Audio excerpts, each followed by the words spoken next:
Who's protecting our children? Welcome again to Spin Cycle America, where we talk about the facts and what is happening here in the world of politics and in the world in general. I'm your host, Todd.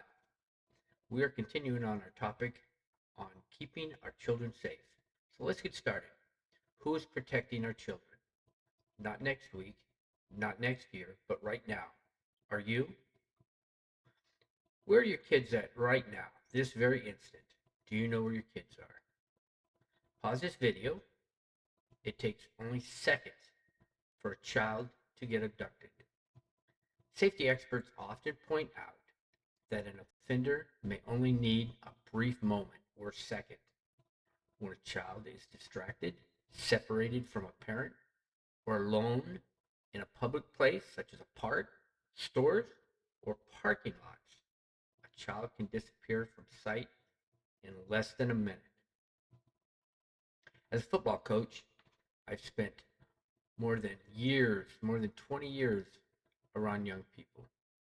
I've watched boys become men. I've seen them struggle with confidence, peer pressure, social media, and the challenge of growing up. And one thing I know for certain is this: children need adults. They need adults willing to lead them. They need adults willing to show them the way, how to be safe, how to make the right decisions. They need adults willing to listen to them. They need adults willing to protect them. Because whether we want to admit it or not, there are people in this world who prey upon innocence. There are people who seek out vulnerable children. And every single one of us has responsibility to make sure those children are protected.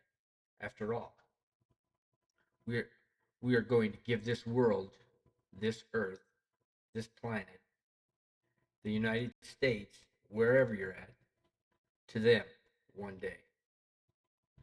So we have a duty. Some issues in America divide us, like politics divide us, religion divide us, economics divide us. But protecting our children shouldn't divide us. Race shouldn't divide us. This should be one issue where every American stands together. A child's safety should never be negotiable. A child's innocence should never be expendable. And a child's future, especially, never should be sacrificed because an adult was too distracted or too busy or too afraid to speak up. Yet every day we hear stories of abuse, exploitation, trafficking, and children being taken advantage of by people they trusted. Think about it. Think about that for a moment. Trusted. That's the key word, trusted. Many times, these crimes aren't committed by strangers hiding in the dark. Many times they're committed by people they know. The child knows somebody, knows the person. People who earned trust before they abused it. That's why awareness matters. That's why you need to be willing to sit down and listen to your child. Investigate what they are telling you. The battlefield, the digital battlefield. When I was younger, parents worried about where their kids were going: the park, the movie theaters, the swimming pool. And now we as parents have another wrinkle thrown into that mix. Today, parents worry about the digital battlefield, about who can enter their home through the smartphone. Technology is amazing. It connects us, it educates us, it even entertains us, but it also creates opportunities for people with bad intentions. It can harm us, such as social media, gaming platforms, private messaging, apps, anonymous accounts. All of those can be tools used to manipulate and exploit children. Parents cannot afford to ignore that reality. One problem is you have, as well as some of our political leaders who have used these platforms for the same reason, and others who have not condemned that platform also.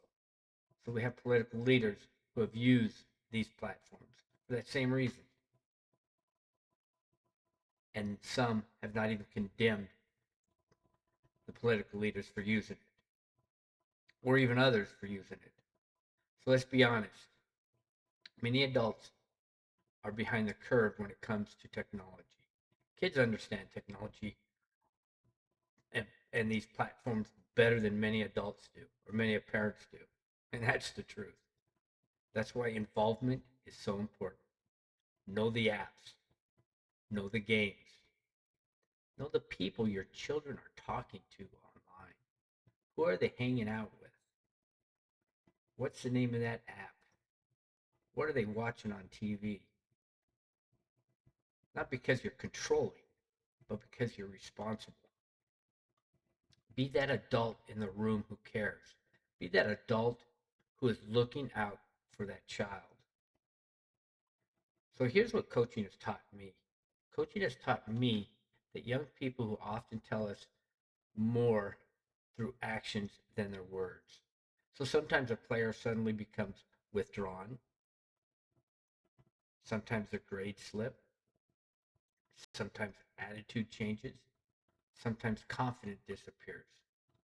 Those changes don't automatically happen or mean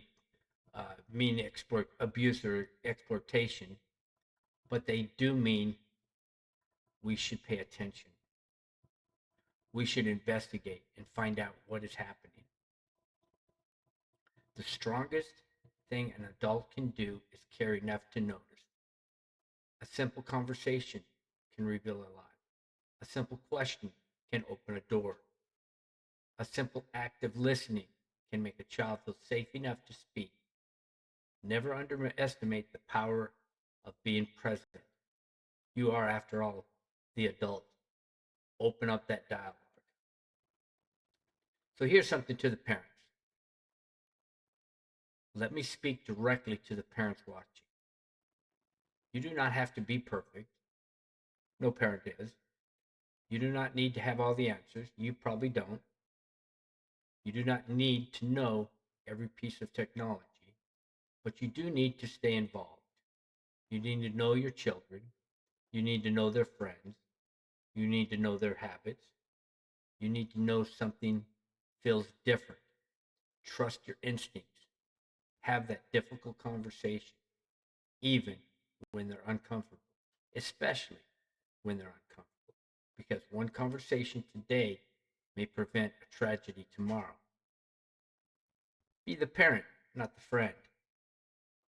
To the victims, if someone watching this has experienced abuse, exploitation, or trauma, I want you to hear this clearly. What happened to you does not define you. Your value was taken was not taken from you. Your future is not over. There are people who care. There are people willing to help. And there is hope beyond what you've experienced. Speaking up is not weakness. Asking for help is not weakness.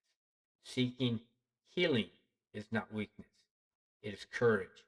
There's help out there for you, so please ask for it. The worst thing you can do is let your problem go unchecked. So here's a final thought. A society reveals its character by how we protect its most vulnerable people. And there is nobody more vulnerable than a child. The question isn't whether the threat exists. The question is whether we are willing to do whether we're willing to do something about it. Will we pay attention? Will we stay involved? Will we have the difficult conversation? Will we protect the next generation? Because if we fail them, nothing else really matters. But if we stand together as parents, coaches, teachers, mentors, and citizens, we can make a difference. One child, one family, one community at a time. Thank you for watching. If you found value in today's message, please like, subscribe, and share this video here on Spin Cycle. We tackle tough conversations that matter to families, communities, and our future. Leave a comment below and tell me, what can communities do to better protect our children and support our victims? God bless you. God bless your family. And God bless America. You all have an outstanding day. I will catch you all on the next episode of Spin Cycle America.